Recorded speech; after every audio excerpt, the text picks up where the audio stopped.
सभी स्टूडेंट को राकेश मेहरा का नमस्कार। मैं राकेश मेहरा आप सभी स्टूडेंट का राकेश मेहरा जी के क्लासेस के यूट्यूब चैनल पर हार्दिक स्वागत करता हूं। आज इस चैनल पर मैं आपके सामने एक सामाजिक पहलू को उठाने जा रहा हूं, जिसका संबंध कट्टरता से है। कट्टरता से आपको अंदाजा हो गया होगा कि ये हिंदू मुस्लिम से संबंधित है। जब हम इस पक्ष पर बात करते हैं तो कई विवाद खड़े हो जाते हैं। इन विवादों से किनारा करते हुए मैं आपको यहां पर शालीनता के साथ क्लियर कर देना चाहूंगा कि मेरा जो ये लेक्चर है ये स्टूडेंट के लिए है और उनके सिलेबस में जो सामाजिक सिस्टम होता है, जो सोशल सिस्टम होता है, उसके तहत ये आता है। आरएस हो गया, आईएएस हो गया या अन्य जो पीसीएस के एग्जाम होते हैं, उसमें समाज से संबंधित सामाजिक समस्याओं के रूप में भी एक टॉपिक होता है। उसी टॉपिक को उठाने का मेरा उद्देश्य है।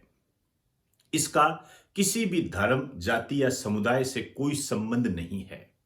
मेरा उद्देश्य किसी भी धर्म को ठेस पहुंचाना बिल्कुल भी नहीं है, कतई नहीं है।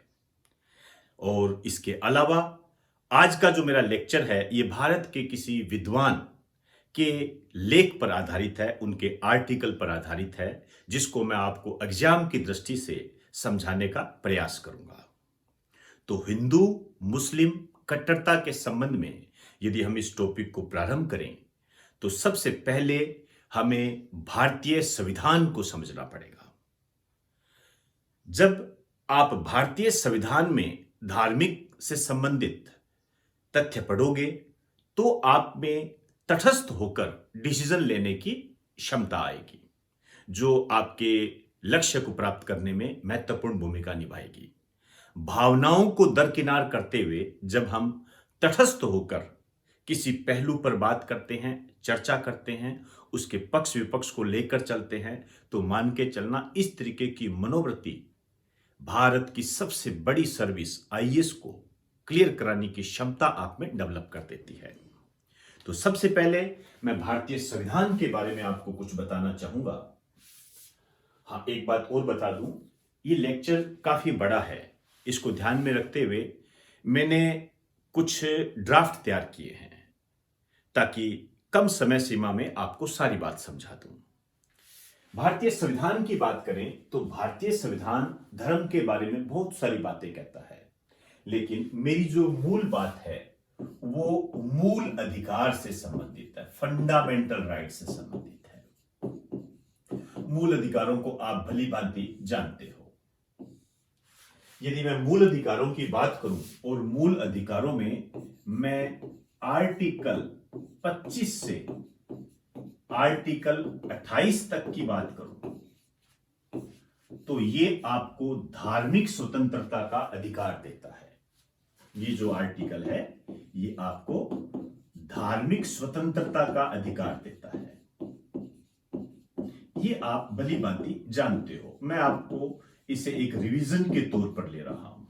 और आप जानते हो आर्टिकल 25 जो है ये आपको इजाजत देता है कि आप अपने धर्म का प्रचार प्रसार कर सकते हो। आपके धर्म में जो बातें लिखी गई है उसको आप अनुकरण कर सकते हो, उसको आप अपना सकते हो।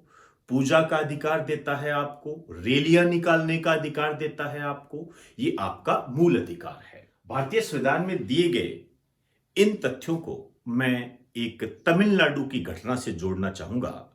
और काफी घटनाएं हैं और वहां पर कट्टरपन देखने को मिला है, जिसके संबंध में हाल फिलहाल मद्रास हाई कोर्ट ने एक डिसीजन दिया है। आपने अखबारों में पढ़ा होगा, न्यूज चैनल पे सुना होगा कि सड़कें मजहबी नहीं है। सड़कें मजहबी नहीं है, मैं वहां तक भी आऊंगा, लेकिन पहले उस घटना को देखते हैं। और घटना के बैकग्राउंड में मैंने आपको पहले ही कह दिया, तमिलनाडु है। तमिलनाडु है मींस दक्षिणी भारत है। दक्षिणी भारत में जो प्राचीन मंदिर है उस संबंध में धार्मिक रैली निकाली जाती है। जैसे मैं घटना की बात करूं तो आपके सामने है, दक्षिणी भारत में प्राचीन मंदिरों में एक परंपरा है। परंपरा क्या है कि वर्ष में एक मंदिर के मुख्य विग्रह का धातु स्वरूप आसपास के क्षेत्रों में परिक्रमा के लिए लाया जाता है। कहने का मतलब यह है कि हम एक धार्मिक रैली निकालते हैं।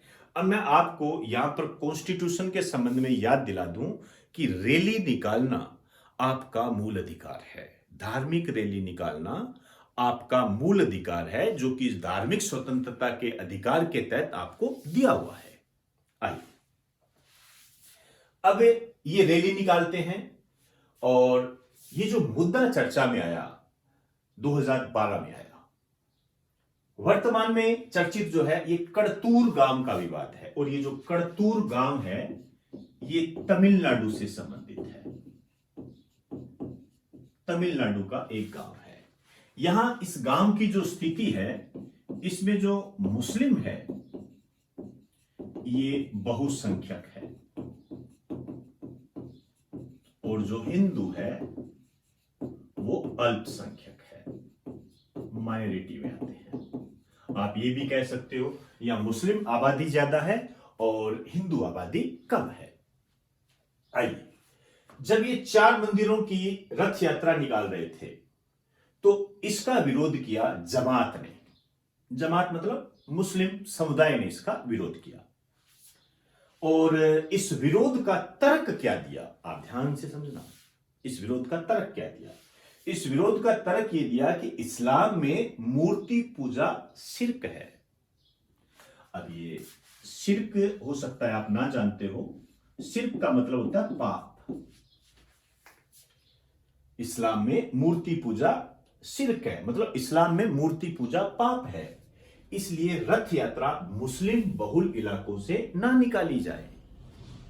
इनका ये तर्क था, और बकायदा इस तर्क के लिए ये जिला कोर्ट में चले गए, डिस्ट्रिक्ट कोर्ट में चले गए, सेशन न्यायालय में चले गए, सत्र न्यायालय में चले गए। और मजेदार बात देखिए, सत्र न्यायालय ने डिसीजन दिया कि इस रथ यात्रा को सीमित कर दिया जाए। आप ये भी कह सकते हो कि इस रथ यात्रा को यहां से ना निकाला जाए। ऑब्वियसली बात है, विरोध होगा इसका भी। इस डिसीजन का भी नियमानुसार विरोध हुआ, और हिंदू संगठनों ने मद्रास हाई कोर्ट में इसके खिलाफ याचिका दायर कर दी कि यहां का जो सत्र न्यायालय है उन्होंने हमें रथ यात्रा निकालने की सीमित अनुमति दी है।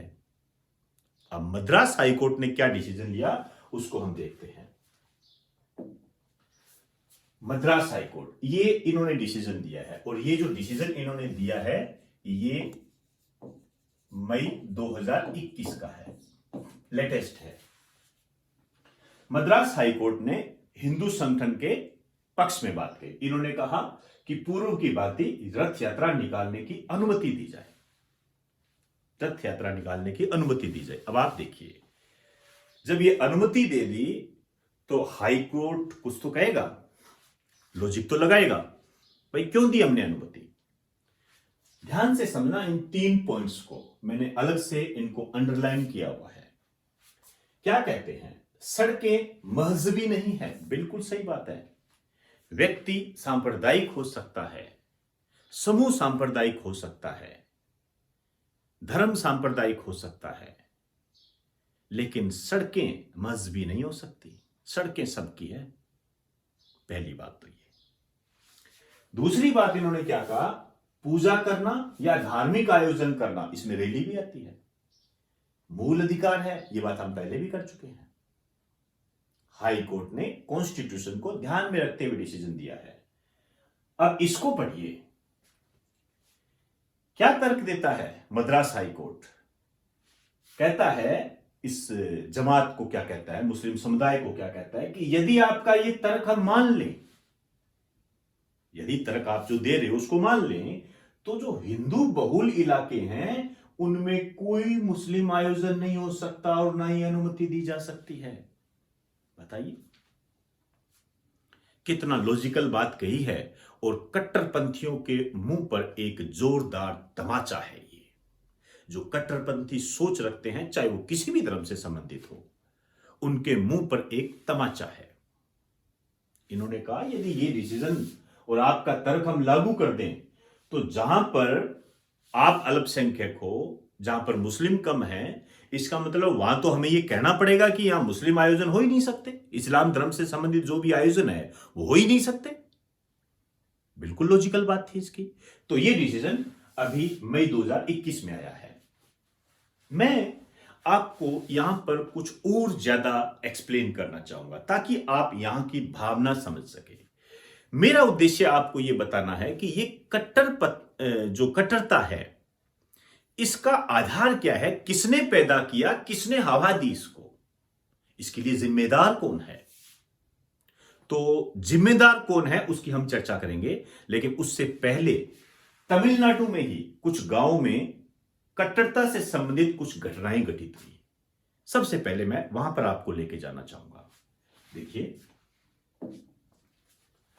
कट्टरता के उदाहरण मैंने इसको हेडिंग दी है। एक बोमी नाइकन पट्टी गांव है और एक संकलम गांव है। दोनों गांव जो है ये तमिलनाडु से संबंधित है, तमिलनाडु के गांव है। ये जो बोमी नाइकन पट्टी गांव है, वहां पर एक बार दलित युवक की शव यात्रा निकल रही थी। तो उस शव यात्रा को मुस्लिम आबादी से निकलने से रोका गया और तो और इस मुद्दे पर हिंसात्मक घटना घटित हुई थी वहां पर। इसी तरीके से दूसरी घटना है, यह सबकलम गांव की है, यह भी तमिलनाडु का है। मुस्लिम पक्ष की आपत्ति के बाद हिंदू पक्ष की सुने बिना निर्माणाधीन मंदिर को ढा दिया गया। एक मंदिर का निर्माण किया जा रहा था, लेकिन वहां पर मुस्लिम समुदाय ने आपत्ति की तो हिंदू पक्ष की सुनी नहीं और मंदिर को ढा दिया गया। तो कट्टरता के ये दो एग्जाम्पल हमारे सामने हैं। इससे भी एक बड़ा एग्जाम्पल आपको बताने जा रहा हूं मेरे नेक्स्ट ड्राफ्ट के तहत। 2016 की घटना है, ज्यादा पुरानी नहीं है। एक तिरुचिरापल्ली शहर है, यह भी तमिलनाडु का है, यह भी तमिलनाडु का है। यहां एक जमात है तमिलनाडु तौहीद जमात की रैली, इसने एक रैली निकाली। अब आप देखिए, इस रैली में मुस्लिम नेता ने कहा कि मूर्ति पूजा का विरोध करना इस्लाम का मूल चरित्र है। दोबारा पढ़िए, मूर्ति पूजा का विरोध करना इस्लाम का मूल चरित्र है। आप देखिए किस तरीके की भड़काऊ कट्टरता है ये बयान किस तरीके के रूप में हमारे सामने आ सकता है। सांप्रदायिक दंगे हो सकते हैं, किस तरीके से आ सकता है आप कल्पना भी नहीं कर सकते। लेकिन इन्होंने ये बात कह दी और तो और इन्होंने ये भी कहा कि यदि हम इसका विरोध करते हैं तो इसकी इजाजत हमें भारतीय संविधान देता है। ये बेतुकी बात हुई, क्योंकि जब हम संविधान को पढ़ते हैं तो बकायदा ये बात कही जाती है कि आप अपने धर्म का प्रचार प्रसार कर सकते हो, बोल सकते हो, लेकिन दूसरे धर्म की अवहेलना नहीं कर सकते। आप दूसरे धर्म के बारे में गलत नहीं बोल सकते, दूसरे धर्म की भावनाओं को आहत नहीं कर सकते। ये बात इंडियन कॉन्स्टिट्यूशन कहता है। और देखिए, इस रैली का विरोध हुआ। इस रैली के विरोध को मैं एक बहुत ही सकारात्मक तरीके से लेकर चलता हूं। आप देखिए, इस रैली का विरोध बेसिकली कौन करेगा? बेसिकली इस रैली का विरोध करेगा हिंदू संगठन। नियमानुसार किया भी, लेकिन यहां पर कुछ नए नजरिए भी हमको देखने लगे। इस रैली का विरोध मुस्लिम संगठन ने भी किया। ये कट्टरता को भारत से खत्म करने के लिए एक सकारात्मक पक्ष दिखाई देता है हमें। भाई, इस रैली का विरोध एक मुस्लिम संगठन कर रहा है और ये रैली किस जमात से संबंधित है? मुस्लिम जमात से संबंधित है, लेकिन उसका विरोध मुस्लिम संगठन कर रहा है। इससे भी बढ़कर बात हुई जब इस रैली के विरोध में एक मुस्लिम ने याचिका दायर की, मोहम्मद फिरोज खान ने। इन्होंने याचिका दायर की कि इस रैली को रोका जाए, ये गलत है, सांप्रदायिक दंगे भड़का सकती है। लेकिन मद्रास हाईकोर्ट ने यहां पर कॉन्स्टिट्यूशन के हिसाब से डिसीजन लिया, कहा कि शांतिपूर्वक जलसे को रोकने का आदेश नहीं दिया जा सकता, क्योंकि जलसा करना आपका मूल अधिकार है। यदि आप शांतिपूर्वक तरीके से करते हो तो उसे हम नहीं रोक सकते। और इसी मद्रास हाईकोर्ट ने मई 2021 में यह डिसीजन दिया है। तो ये जो दो डिसीजन है अपने आप में एक कट्टरता को बैलेंस करने के रूप में है। अब मैं बात करना चाहूंगा, ये जो कट्टरता है इसकी जड़ क्या है, कौन है इसका जिम्मेदार, कौन है इसका जिम्मेदार? कोई समुदाय विशेष है? इसको इसकी जो हवा है इसको मजबूत कौन करता है? आइए, मेरा नेक्स्ट ड्राफ्ट इसी से संबंधित है। मैंने जो हेडिंग दी है, जिम्मेदार कारण जिनसे मजहबी धारणाओं को जायज होने का भाव बनता है। जो मजहबी धारणाएं हैं, जो मजहब है, वो ये सोचते हैं कि हम सही है, इसके लिए उत्तरदायी कौन है? इसके लिए सबसे ज्यादा उत्तरदायी मानता हूं मैं प्रशासन की कमजोरी। बिल्कुल प्रशासन की कमजोरी है। यहां पर प्रशासन एक तो ये बात कहता है कि सौहार्द का मौसम बना रहे, सौहार्द का भाव बना रहे, शांति भंग ना हो। मतलब एक तो शांति की दुहाई लेकर यह अपने डिसीजन दे देता है या कार्रवाई नहीं करता है। होता है ना कैसे, जैसे कोई हमें गाली निकाल रहा है, गाली निकाल रहा है, एक बार निकाली, दो बार निकाली, तो हम कहते हैं यार इसको क्या जवाब दूं यार, ऐसे ही लड़ाई हो जाएगी, फालतू में क्या करना, बोल के चुप हो जाएगा। कहीं ना कहीं ये बात भी हमें ये बताती है कि हम उसके विचारों को मजबूत कर रहे हैं। तो यहां पर शांति की जो दुहाई है ये प्रशासन की कमजोरी में शामिल हो जाती है। और दूसरा, बहुल आबादी का दबाव।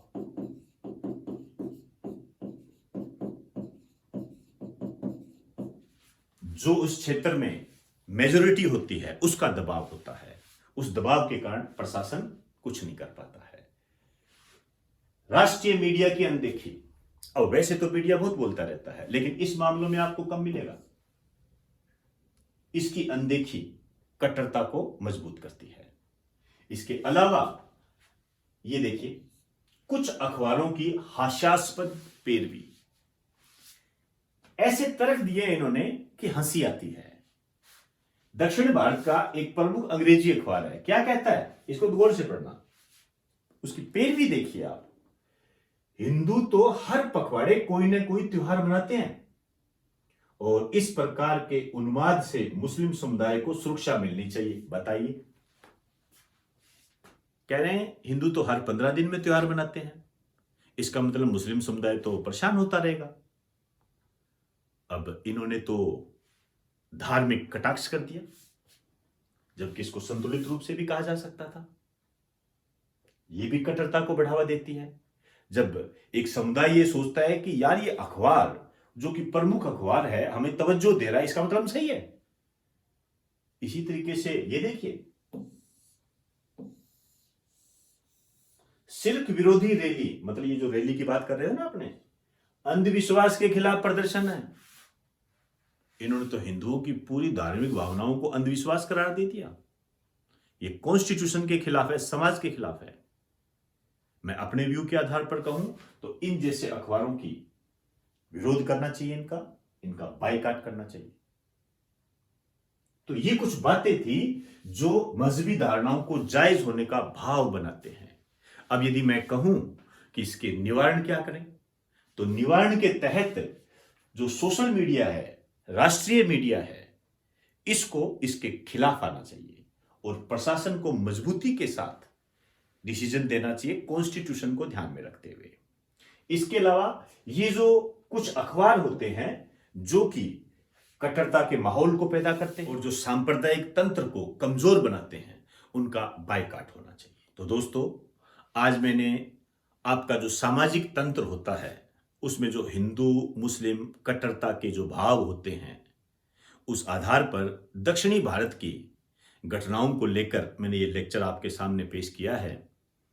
आपकी समझ विकसित हो और इस कट्टरता के भाव से दूर रहे। मैंने आपको पहले ही बताया था कि इस तरीके की जो सोच होती है, जो भावनाएं होती है, ये हमारे सामाजिक तंत्र को कमजोर बनाती है और हमारे भविष्य में होने वाले विकास को अवरुद्ध कर देती है। इससे हमें बचना चाहिए। कल परसों के अखबार में आपने एक हिंदू डॉक्टर महिला के बारे में पढ़ा होगा, केरल से संबंधित घटना है ये। इन्होंने कोरोना के कारण एक मुस्लिम महिला जो कि अपनी अंतिम यात्रा पर थी, उस अंतिम क्षणों में उस हिंदू महिला ने कलमा पढ़कर उसे अंतिम विदाई दी। वास्तव में यह एक सराहनीय कदम है। तो इन शब्दों के साथ अब मैं आपसे इजाज़त चाहूँगा और इस इजाज़त के साथ साथ आपसे ये कहना भी चाहूँगा कि मेरी इस सोच को, इस भाव को आप ज़्यादा से ज़्यादा शेयर करें और ज़्यादा से ज़्यादा लोगों तक इसे पहुँचाएं, ताकि वो भी इस कट्टरता रूपी जंजाल से बाहर निकले और भारतीय समाज के आधुनिक स्वरूप को सामने लेकर आए। तो आप सभी को मेरा नमस्कार।